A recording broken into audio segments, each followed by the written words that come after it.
listening to the Loveish Podcast, and I'm your host, Seida Hood, a licensed clinical social worker. Each week, I'm going to help you to develop the belief and strategy necessary to make an immediate impact on the world by deep diving into topics like mental wellness, faith, relationships, and love. I should mention before we hop into the show, this is not a substitute for a relationship with a licensed therapist. You ready? Let's get it!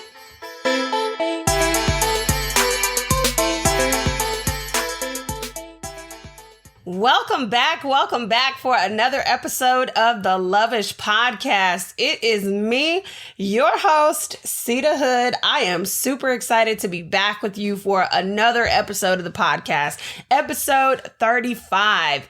And in today's episode, we're talking about the joy of becoming.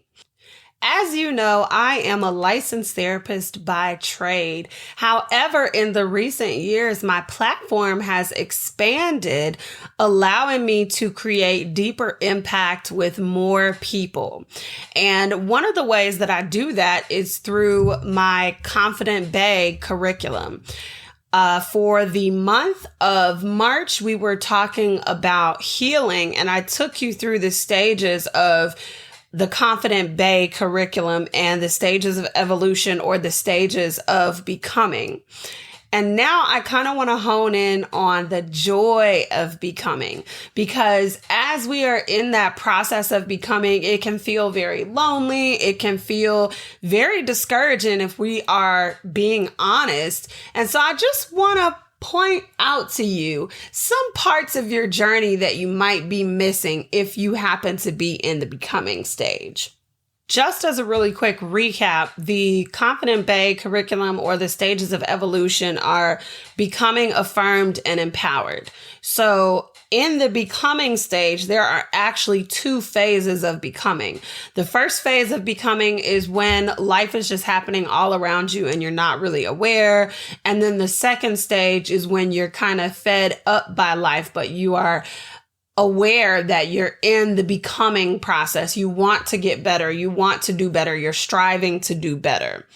So most people want to run away from both of those stages, regardless of where they find themselves. Just the becoming stage does not feel fun or exciting depending on your perspective or your outlook.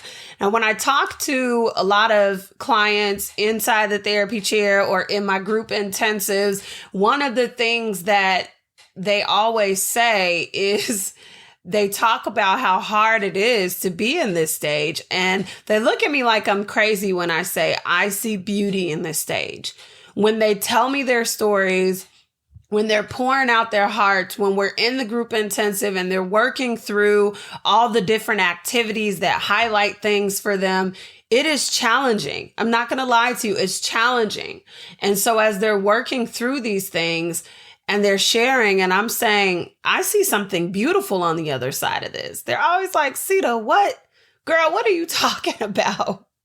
So I want to explain to you parts of that beautiful experience that I get to witness and parts of the joy that comes with being in this stage. In case you happen to know that you're in this phase of like, you want your life to be different. You are just at the beginning of taking the steps to make your life different and to step into that larger vision for your life, even though you're not sure what it looks like.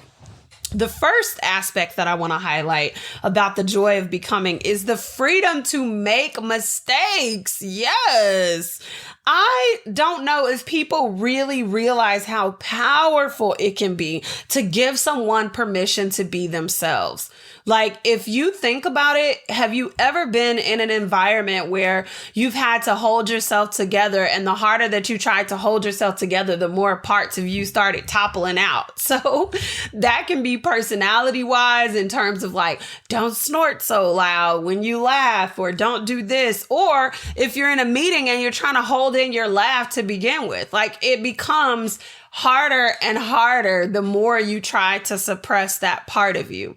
But giving somebody freedom to be who they are is a huge gift.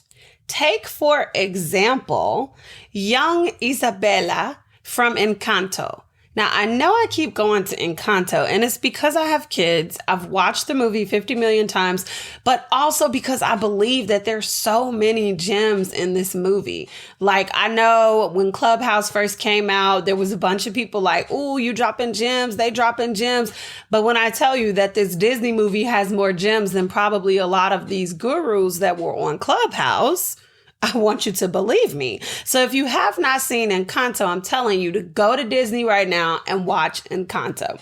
Anyway, Isabella needed permission to explore who she was so that she could see what she could do. And I would argue that when you are in the becoming stage, you have that freedom, whether you realize it or not. So giving somebody the space to explore that is actually very important. Isabella, if you don't know, she was the perfect sister. The entire family received gifts, right? So one had super strength, one could heal people with food, one could control the weather, one could hear the sound of really anybody within any sort of distance. So there was just a plethora of gifts. Isabella, her gift was creating beautiful things, beautiful flowers, beautiful garnishes of roses. That was her gift. And as part of her gift, she ended up getting stuck in this performative pattern. So I want you to pay attention to that because she was operating in her gift and her gift was beneficial for so many people. She got stuck using her gift in this one way. And it wasn't until her sister, who irritated her and always bothered her and got on her nerves and always messed up these perfect things that she did, it wasn't until her sister came into her room to have a conversation with her and she got to the height of her emotions, super frustrated. She let go and realized without even trying to that she created something so beautiful. She was filled with other amazing talents and abilities, but she wasn't able to get to know that side of her until she released the perfect parts of her, until she allowed herself to get into a new creative space and dream big. That is the song that you heard me sing maybe 2 or 3 podcast episodes ago, where she was like, "I just made something unexpected, something strange, something new." And then she goes on and on. What else can I do? She's super curious about what else she can do. So I want to encourage you to know that even though you are in the becoming stage, you have the freedom to make mistakes. The thing that you've been searching for to change your life, other people's life, is in your mistakes. Your secret sauce is in your mistakes. It's in the freedom and the flexibility to create without the fear of being perfect. It's about starting without being perfect. I'm telling you, your secret sauce is in your mistakes. Write that down because you're going to need to remember that. Another exciting thing about becoming is that the stakes aren't so high, so you learn who you are. When the stakes are high, you're desperate. And if you're desperate, then that means that you're going to make hasty decisions that you might not have made if you were thinking clearly. In the becoming stage, life is happening all around you, but you get to decide who you want to be. You get to decide how you show up. You get to determine if the reactions and responses that you had were actually how you would like to continue moving. So for example, the first time that you set boundaries with somebody, it's going to feel awkward. It's going to feel weird because you're not used to doing it. You're going to probably second guess yourself. But if you actually pause in that moment to figure out how you feel after you set the boundaries, you might actually like it. You might decide that next time I won't even put myself in a situation where I need to set boundaries this tight. Okay? So your secret sauce is in your mistakes, and the stakes are not so high, so you get to learn who you are.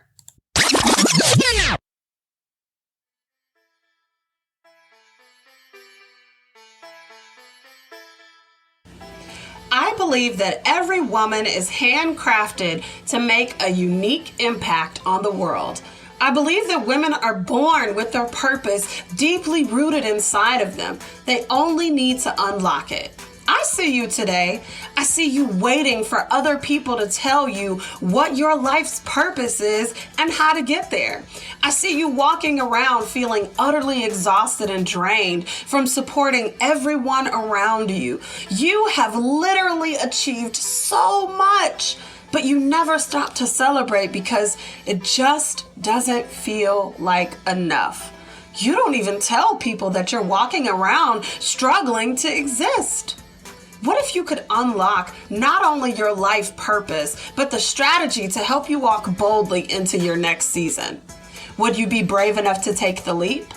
I'm Seida Hood, a licensed clinical social worker, and I want to invite you to join me at the Pink Emerald Retreat, where I help innovative women just like you to unlock their purpose and step boldly into the next season of their lives.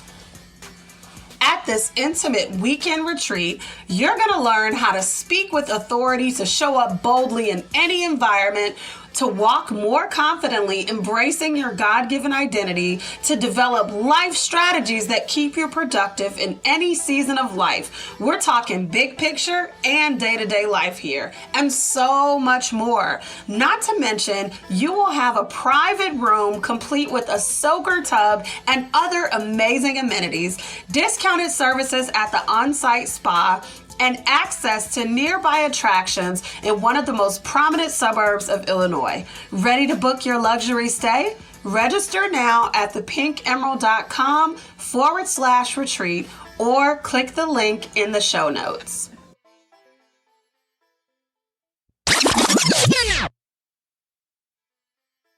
Hey you, yes you. I heard you last night asking yourself if what you're doing really matters. Asking if you matter. I know you're busy checking yet another thing off of your never-ending to-do list. I know that no matter how many boxes you check off, you still feel like you're drowning. Yes, on the outside, you've got every reason to be happy, and you're so grateful that you've been blessed with so much. But you can't help wondering why there's still a deep longing inside of you for more. You've got a big vision, but you're afraid to take the leap. You need strategy. You can't accomplish your big vision until you've developed the strategy to get there. I'm Seida Hood, a licensed clinical social worker, and I develop life-transforming programs for women just like you. Need relationship hacks to stop the chaos and live in peace? I've got a program for that. Want to know how you can walk more confidently today? I've got a program for that. Want to learn to incorporate wellness as a lifestyle? Yep, I got a program for that too. You can even save 15% using the code Loveish. If you're ready to become the confident bae you know you're destined to be, learn more about these programs at programs.thepinkemerald.com or check the show notes for the link.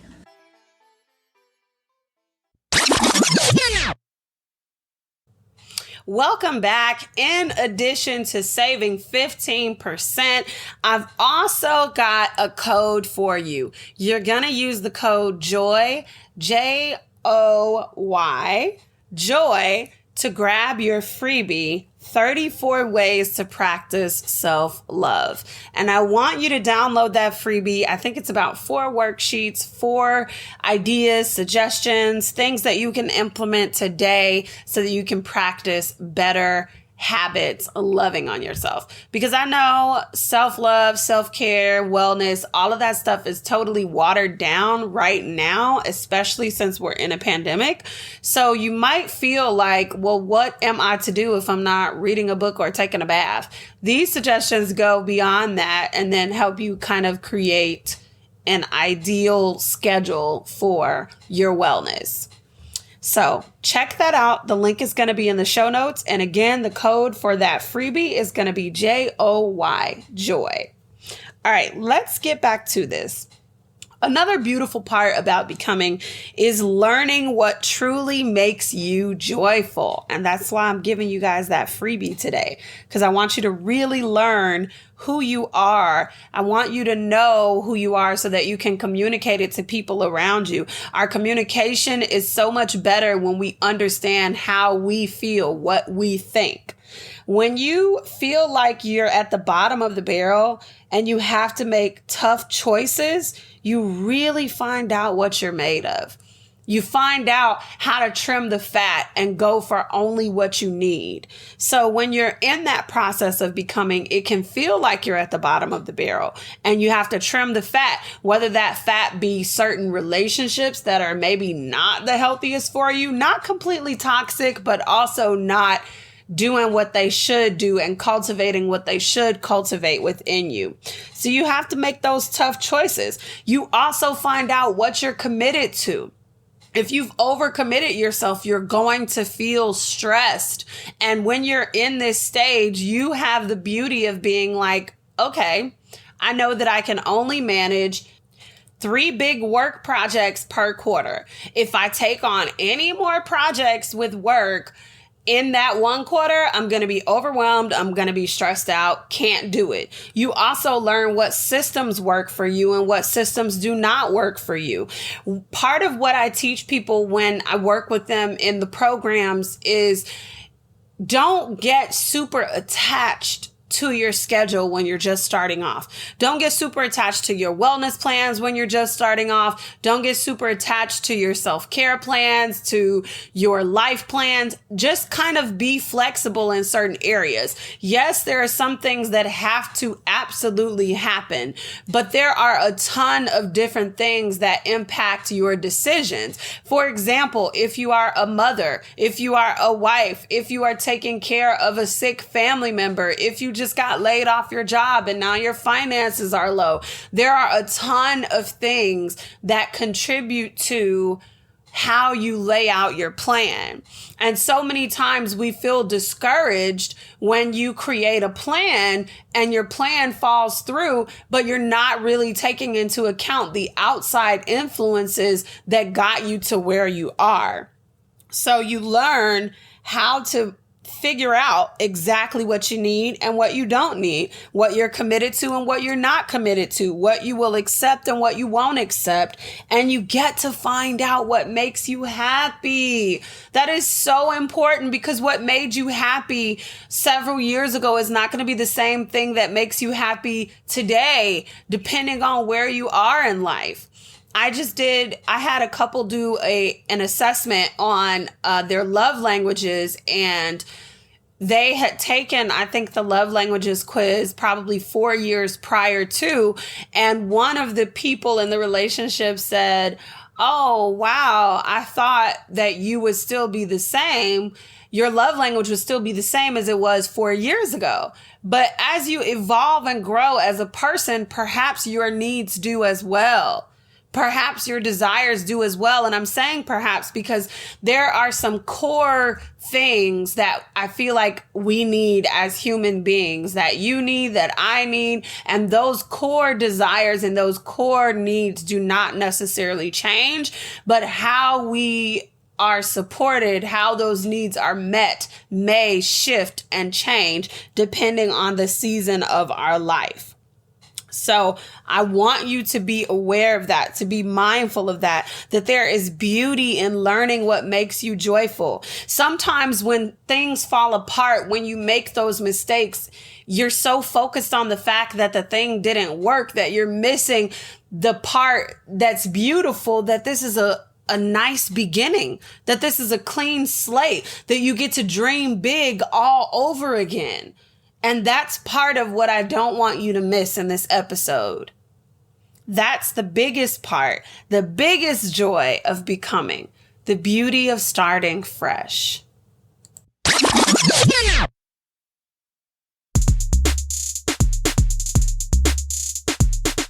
It's time to talk about what I've been loving.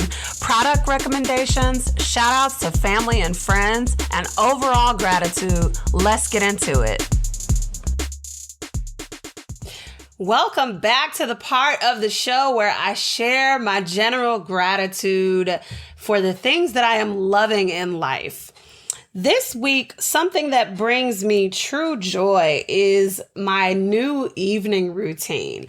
Now, I feel like when the podcast first got started, I had a part of my evening routine where it was like face washing, it was essential oils, it was all of those things that are relaxing. But just like I talked about in this episode, a person has to have the freedom to grow, evolve, and change because their needs are going to grow, evolve, and change. Now, I still do love like washing off my makeup and stuff with my PMD brush and lighting a candle and those particular aspects of my evening. However, the highlight of my evening, the joy of my evening routine has become reading or coloring and evening tea. And it has to be chai tea latte or vanilla bean macaroon, both by Tazo. And that's important to note because I've tried other teas and they just don't hit the same way when I'm sitting down with my book at night. And I don't want to drink coffee, so I always opt for tea that late at night. But it is truly something that I look forward to really at all the points in the day. I'd be like, oh, I can't wait till my tea time and my book, honey. So that is what I am loving this week. If you have an evening routine or something that has brought you joy this week or this month, please tag me out in these social media streets and let me know what has been bringing you joy. All right, I want to thank you so much for joining me for this 35th episode, all about the joy of becoming. In this episode, we talked about how much beauty there is in making mistakes. We talked about how your secret sauce is actually in your mistakes and you don't even realize it. We talked about how wonderful it is that the stakes are not so high when you are in the stage of becoming, so you can actually learn who you are. Finally, we closed off talking about how much fun it is to learn who you are, what you do, what you're about, how you want to show up in the world, and how you want to impact the world. If you enjoyed today's episode, share the love. Share it with your auntie, share it with your mama, share it with your cousin, share it with your uncle, share it with your grandma. Then head on over to Apple Podcasts and leave us a 5-star review.